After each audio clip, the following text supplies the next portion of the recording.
Yo, what's up guys? We're back. We're going to do another breakdown and predictions video. This is going to be for Invicta FC 52. So if you aren't subscribed to the channel, make sure to subscribe right now. Hit that like button if you're watching. And besides that, let's get into this first matchup right here. Sanchez taking on Kendra McIntyre. And obviously when you see the information available, it's hard to break down this fight. I don't know much about McIntyre. She's never had any fights before in MMA, but she is in her mid-20s, I believe. She has good kickboxing experience. She's won some kickboxing and Muay Thai titles. And she's smart. She went to UC Berkeley. She does have some knockouts in some kickboxing fights I saw. Definitely is a solid striker. But I don't know how long she's been training MMA or how hard she's been really focused on which aspects of the game either. I know she's at higher level martial arts, which is a good gym, higher altitude martial arts, and you know, she should be getting some good training in there, but her opponent, Sanchez, 1-1, 2-4 as an amateur, and her last loss, she lost to an 0-4 pro, so to me, that doesn't bode well for her. I think she's probably going to get butchered by the superior striking of McIntyre here, but as far as a bet goes, I mean, no way I could advise a play on McIntyre. She's a sizable favorite, but Sanchez, she's only been finished once in 8 fights, came in the third round, and she has a lot more experience. Maybe she could extend McIntyre, get her tired, and get the win. But from everything that we know, I mean, I think the kickboxing background of McIntyre, training at a decent gym, is going to probably be able to get her the victory here. Sanchez losing to an 0-4 fighter is really bad. So I'll say McIntyre wins this fight via decision. And this second fight on the card, we got 2 wrestlers. We got Kenyon. She's taking on Amanda Machado.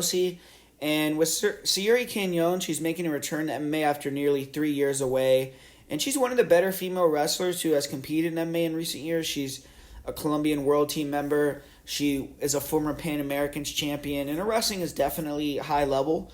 29 years old now, so she's a little bit older, but so far so good for her MMA career. She's 3-0. Hasn't fought anyone, but she was expecting to face Tanya Najara at Invicta FC 51. So at least you know she's been getting ready to compete on a big show for a few months now. Najjar ended up pulling out on her in that fight. And Machado is definitely the best fighter that Cannon has ever fought, though. Amanda Machado is undefeated. She's 1-0 as a pro. She was 3-0 as an amateur. Her pro debut was spectacular with the 22nd knockout win at LFA 147. And she beat 2 fighters with an above 500 record as an amateur. She won an amateur title. So Machado has fought and defeated better fighters in MMA by far. She's 30, so she has to get some wins here if she wants to get onto a bigger show. But as far as the fight goes, it's hard to say because I wasn't able to find any of Siri Kenyon's MMA fights. She isn't the youngest at 29, and I just don't know with her sporadic and limited appearances that she's garnered the ability to use her wrestling in MMA. Amanda Machado is a strong, muscled-up girl who likes to pressure. She'll feint the level change, come up with a big cross and overhand. She's really strong in the clinch. She has good takedowns against the cage. When she gets on top, she has good ground and pound. Her last fight, she finished the fight with ground and pound quickly. And she's went to the decision. She's went to round 2 twice. So she's more proven in longer fights. And I just have to edge it to the more experienced MMA fighter in Amanda Machado. I could never count out a former Colombian World Team Wrestling member, though. And Cannon could potentially grind it out.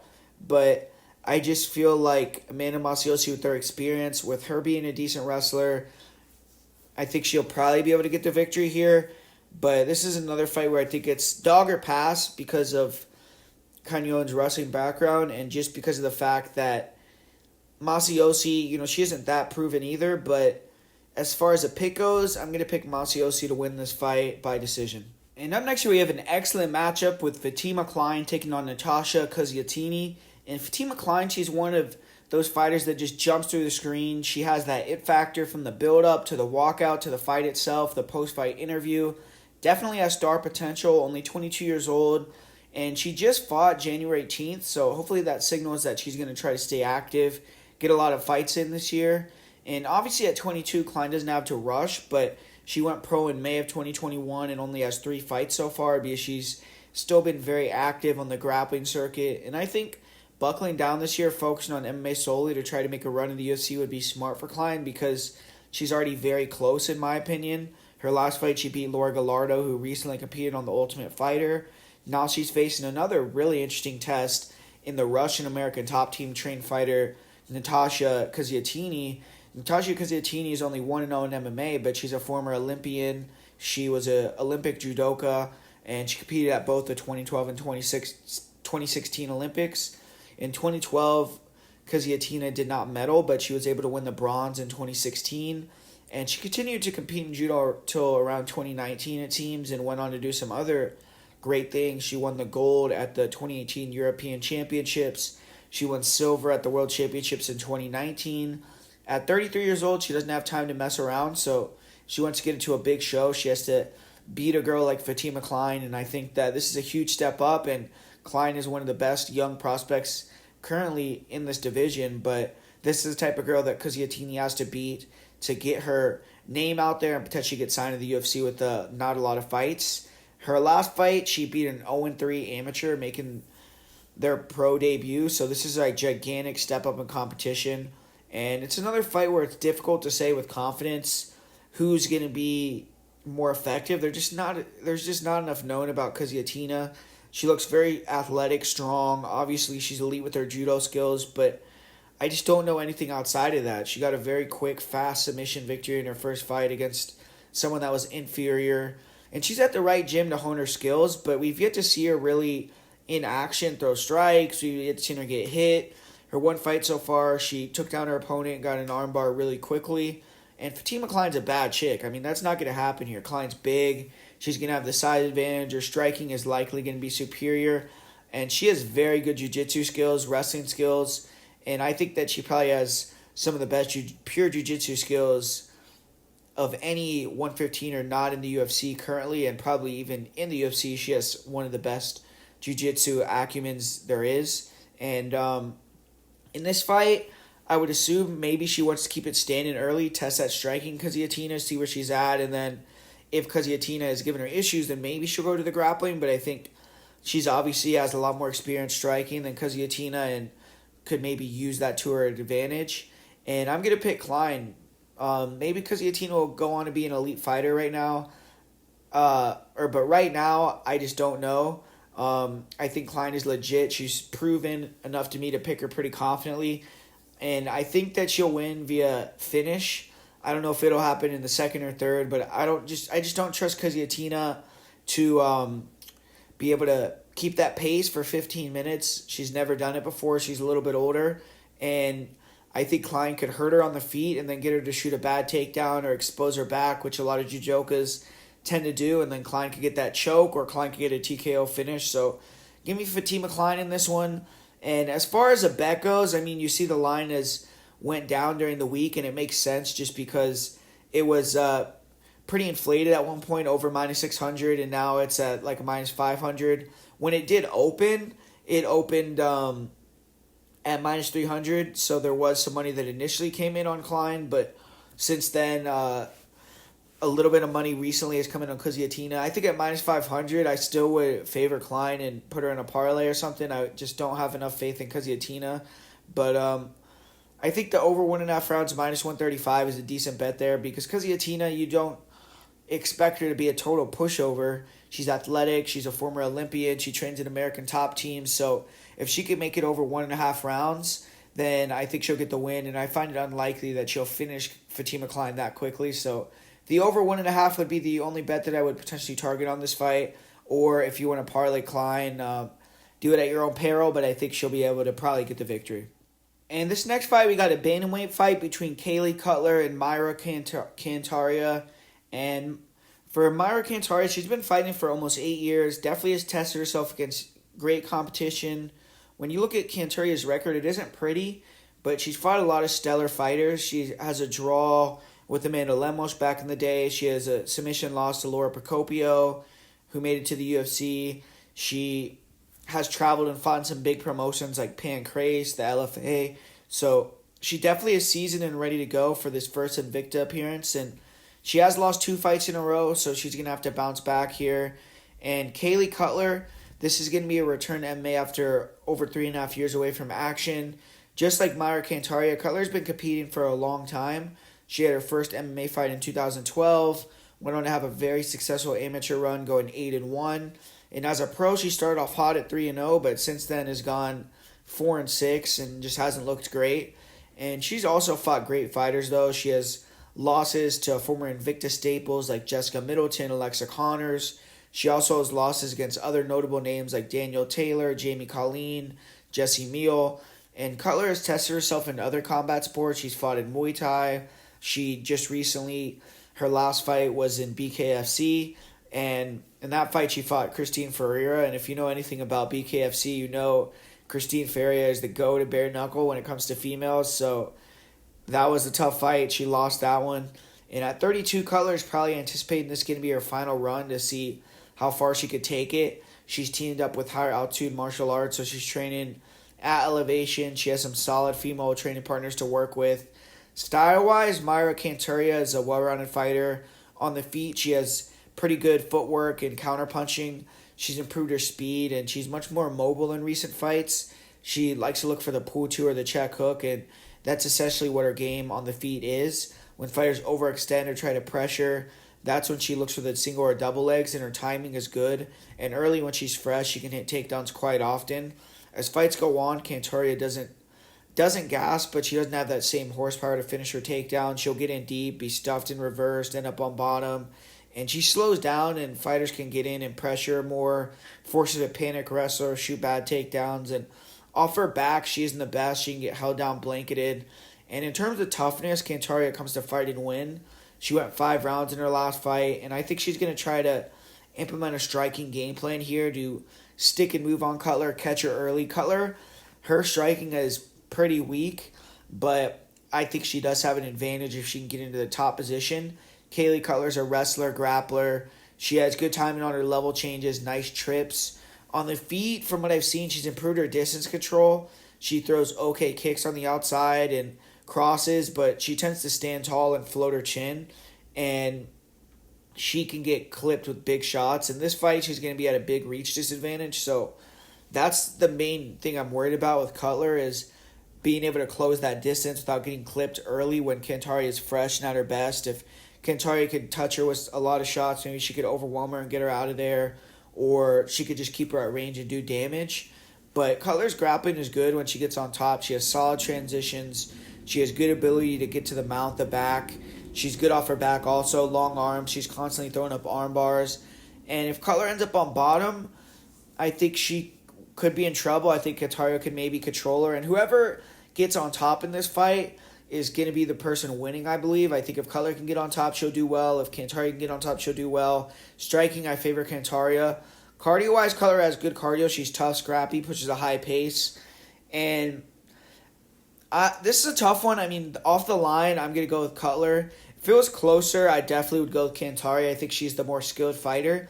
But I did get some inside information from a couple people telling me, or from one person that was telling me that they know that Cutler has been training at high altitude martial arts, and she's been getting some work in with Claire Guthrie. She's been getting work in with Kendra McIntyre, who's also on this card, and she's been really putting a lot of training hours in with her striking and her wrestling, and they told me that she's going to look good in this spot. So I'm basing some of my prediction off of that as well, because I do respect their opinion. And but I think Cutler does have the grappling advantage if she can get on top. She's training at the better gym, and I think that she should have the cardio advantage here, training at elevation with this fight being in Colorado. If Cantario can't get her out of there early in the first round with their striking and ends up getting taken down at one point, I think she could get tired and you could see Cutler start to take over. So I'm going to go with Cutler here. We got Cantario off 2 losses, 34 years old. Cutler's coming off a win, even though she's coming off a layoff. She's the younger girl. She is the girl coming off a victory, and I think that, she is maybe worth a small bet at plus 285, plus 275, and I'm going to pick her just because I think the line should be closer. And this next fight, we're going to the 115-pound division with Mina Grusander taking on Shawna Bannon. And Mina Grusander is a veteran. She's twice competed for the Invicta FC title, but recently she hasn't been active. She's fought just one time since 2019, hasn't fought in over 2 years, and she suffered 3 losses in a row, hasn't won a fight since March of 2018. Grusander is a grappler. On the feet, she stands tall. She has good in and out movement, fast hands, decent combinations. She can land some nice counters when she gets her timing, and she has good kicks on the outside. She does carry her chin high and has bad boxing defense, but good job of using her ability to move in and out to get into the clinch, and she'll hold her opponents against the cage, big minutes of control time. Grusander has okay wrestling, and when she can get clinch takedowns or time the double, she has good back takes, good rear naked chokes, decent ground and pound, and she has all but one of her wins or finishes on the ground. In this fight, Grusander is going to want to push Bannon against the cage and eventually try to get on top. I think she has a better wrestling than cage wrestling. If she can get on top, will probably be successful. Bannon's guard is active. I don't really see Grusander being able to do a lot of damage, but I think she can control. Grusander is a fighter who's going to be a little bit smaller. She has historically fought at 105 pounds. So we'll see what happens. She did fight at 115 in her last fight against Morva. She won the first round but lost the second and third. She got taken down in round 3, but she did show good butterfly guard and eventually got back up. And honestly, you could have made the argument Grusander got the win against Morva. Grusander also lost in a close split decision against Jinyu Frey, so it isn't as if she's getting run over. And I think this line is off. I think that Grusander can be competitive, but being 33 years old, coming off a layoff, all that is concerning. Shawna Bannon, she's athletic, aggressive, pretty well-rounded, but still a green fighter. On the feet, she has a karate style. She'll throw decent kicks. She tends to load on all her punches, though, which leads to her being countered. When she does let go with the straight shots, she can land, and she's much more proficient, but she just isn't quite as good as a boxer as she should be yet. Right now, against a competent striker, she's going to have a hard night. With her ability to close the gap, her speed and her power, it does make her competent against these lower-level grappler strikers like Grusander, though. And Shawna Bannon is a decent wrestler. She'll aggressively work her way into the clinch, look for body locks. On top, Bannon has good back takes, decent control. She can lose position, though, and she'll also go for submissions that give up position. But she likes the triangle. She's good off her back, too. Her fight with Nadia Vera, she ended up on bottom a few times, was held against a cage, and it was a close fight. This fight I could see playing out similarly. Bannon tends to put out a lot of output and push the pace, so her cardio is good, and I think she will do more than Grusander, which could give her the slight edge. Skill-wise, I think that Grusander is superior, but she is at a massive size difference. She's at an athleticism difference, and I think Bannon's going to win a close decision just by doing a little bit more. And I personally would line this fight closer, though, but I'm going to go with Shawna Bannon to win this via decision. In this next matchup, both these girls are coming off fighting in the one-night strawweight title tournament at Invicta FC 50. Eliana Silva lost in round 1 to Valeska Machado by decision. Carolina Walshik won her first-round matchup at Invicta FC 50, but then lost in the tournament finals to Valeska Machado via decision. That loss snapped a winning streak for both girls. For Eliana Silva, she has gained a lot from it as far as it was her first fight outside the UFC. Now that she has that experience of how to deal with the travel, have more eyeballs on her. Prior to that fight, Silva had fought 7 fights, all in Brazil. Her record had been mostly padded, and this is going to be the first wrestler and non-Brazilian fighter who Silva's faced, though, so I believe it'll be the best victory she's ever had if she does get it. Carolina Walshik, she's a more recognizable name. She's competed for the Contender Series. She fought for EFC, for Brave CF, for KSW. And she's used to being a prospect, but in this matchup, she's actually the veteran with the experience. She's 7 years older. She's fought the better opposition. She's fought at better promotions. And she's the girl with the wins over UFC and Bellator veterans. So I think Wojcik, if she can win this fight, is going to be closer to the UFC, but it's going to be a big win for Silva if she can get it. For Wojcik, you look at her striking on the feet. She does have the superior footwork, feints, movement. She'll feint you side-to-side movement, then dart in, dart out with mostly lead hook attacks or a big right hand. Her striking defense, if fighters can get inside on her, is weak, and she's robotic and awkward at times. I definitely feel like Silva's the superior striker. And Carolina Walshik also tends to struggle to find her range early. She could put herself out of position. I've seen her dropped in the first round in more than one fight.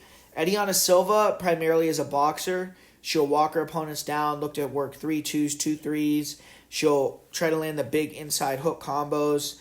And one issue with Silva's style is that she does lack footwork. She doesn't cut the cage off. She tends to just chase opponents, so fighters can stick and move on her. Silva doesn't possess much outside of the hands, so she can struggle at range. She doesn't really throw kicks. She's a shorter girl. In this fight, she's actually going to be taller than her opponent, which is something that she usually doesn't have in her fights, so that's going to be an advantageous thing for her. And she remains relentless. She's going to continue to come forward until the final bell. She's more than willing to sit in the pocket and throw down, durable, well-conditioned. And she doesn't move her head or use feints, though, really. She did get rocked with a lot of knees up the middle, and strikes up the middle are going to land on Silva. So if I was Walshik, I'd be looking for uppercuts. I'd be looking for crosses. I'd be looking for knees and leg kicks on Silva. And for Walshik, she has decent wrestling against the cage. She can time clinch entries, hold opponents there, and her ability to actually get it to the ground, though, is a little bit weak. When she can't get it to the ground, she will have a big advantage. I think she'll probably be able to get to the back and threaten with chokes. And toughness is a big part of Walshik's game, but she does get tired. She has a style that requires a lot of energy, and if she can't stall fights out against a cage or hit takedowns, then she does tend to slow down with the movement. For Eliana Silva, she's also a decent wrestler. I haven't seen much grappling from her, but she does have 3 submission wins. It's hard to gauge if they're legit or not, though, because all 3 came against fighters with 0 pro wins, and she doesn't look to wrestle offensively. I have seen her hit some judo throws in the clinch when fighters shot in on her, and she seems strong, but she did get taken on multiple times against Machado. She did show good ability to work back up to her feet and the cardio to keep coming back after taken down, but she exposed her back. She got away with some mistakes, and the blueprint was laid out there by Machado to stick and move, work leg kicks, fast combinations, mix in takedowns, and if you do that, you could beat her. But Silva's only 21 years old, so she's going to be making a lot of improvements, and now she has the knowledge of what it feels like to travel, fight in the U.S., fight for Invicta. And personally, I'm going to go with Eliana Silva. I just think that she's going to do more damage on the feet, and I think she's going to have the better boxing, and I feel like Walshik, I don't really rate her wrestling that highly. I think she's going to struggle to get it to the ground, and I feel like Silva, even if she gets taken down a couple times, will be able to get back up. I think she could get off the cage against the clinch, and I think she's going to be able to get the better of the striking. So I'm going to go with Silva in a close decision. And then finally, we got the main event here between Valeska Machado and Danny McCormick. And Valeska Tina Black Machado, she's been putting in work recently. She's been fighting super frequently, and she's gone 4-0, won the Invicta title, defended the Invicta title since losing on the Contender Series, in a really close fight on the Contender Series as well. So I think Tina Black is really close to the UFC, and I think she could come to the UFC and make some noise as well. Danny McCormick, she is a girl that bounced back from a 2-fight losing streak in her last fight, but she had a lot of hype before that losing streak. She was undefeated. She's coming out of SBG Ireland. She has some power in her hands and decent wrestling. But this is a terrible matchup, in my opinion, for McCormick. When you look at Valeska Machado, Tina Black, she's extremely athletic. She has a high fight IQ as well and fights very smart. She stays on the outside. She uses her speed, her feints, and her movement, her distance control, which is all very good, all much higher level than McCormick's, who's a little bit plotty, a little bit choppy coming in, has to get it inside and throw hooks. If McCormick can get on the inside and let her hands go, she could touch Tina Black and land some heavy punches, but Tina Black already proved in her Contender Series fight that she can go in there with a good striker, get clipped with shots, and come back, give shots of her own. And she has a chin, she's durable, and she's tough. And I think McCormick is really going to struggle closing that distance. I don't know how she's going to be able to get inside on Machado, who has the reach advantage, who has the long-range weapons, good kicks, good straight punches, stays technical, stays long. And then when fighters overextend on Machado, she's improved her wrestling quite a bit. Now she could shoot it on doubles, get girls to the ground, hold them on top. And I think she could take McCormick down and out-wrestle her, and that's where McCormick is at her best. So I think if Machado can get a couple of takedowns, she could potentially break McCormick too. And I just don't see many avenues to victory for McCormick. I don't think she could pressure Machado to the cage and take her down and win that way. I don't see her being able to outstrike Machado. I think that Machado is one of the better girls. I think she could even be ranked potentially in the UFC currently at 115. And I just think she's a lot better than McCormick, who's getting up there in age. And I see Machado being able to go in there, do her style, which, you know, I could see why maybe the UFC wouldn't want her in the UFC, just because her style, she's not going to get a lot of finishes. She's a mover that likes to stick and move, use the long strikes, not getting a lot of exchanges, stay smart, and then when girls try to make it more of a fun fight, she'll take them down and grind them out. So maybe it won't be the most fan-pleasing style, but I think that Tina Black is very athletic. She has some nice techniques on the outside, and she blends her game together well. So I think Machado's a beast. I think she does good in 5-round fights too. And I got to go with Machado here to retain her belt. I think she's going to go in there and have a pretty dominant performance. So thanks for watching, guys. That's the full card breakdown and prediction video for Invicta FC 52. Sorry for getting it out a little late here, but hopefully you guys can still watch it before the show starts at 6 p.m. today. And it's going to be on YouTube, I believe, or Access TV. It's going to be on one of those two. And either way, man, you should support Invicta, support some of these lower-level promotions. There's going to be a Cage Warriors this weekend. There's going to be another KSW. And it's going to be fun to watch. You know, Invicta always puts on a good show, and I'm excited for it tonight. It's cool to get fights on a Wednesday. I got 2 bets on this card already as well, so if you want access to those, patreon.com/MMAPredictionGuru is the way to get that. I'm one of the best bettors in the world for MMA, top 10 in the world. I have over 250 units profit. We're over 20 units profit on the year so far, so we're doing really well this year as well. And if you want to get access to those Invicta bets, I got 2 of them, like I said, for tonight, so you can make some money going into that UFC card. For the UFC card, I already got 10 bets as well, so definitely go to that Patreon, check it out. There's going to be some KSW, Cage Warriors bets probably too. So thanks for watching, guys. Hit that like button, subscribe to the channel, and I'll talk to you guys later.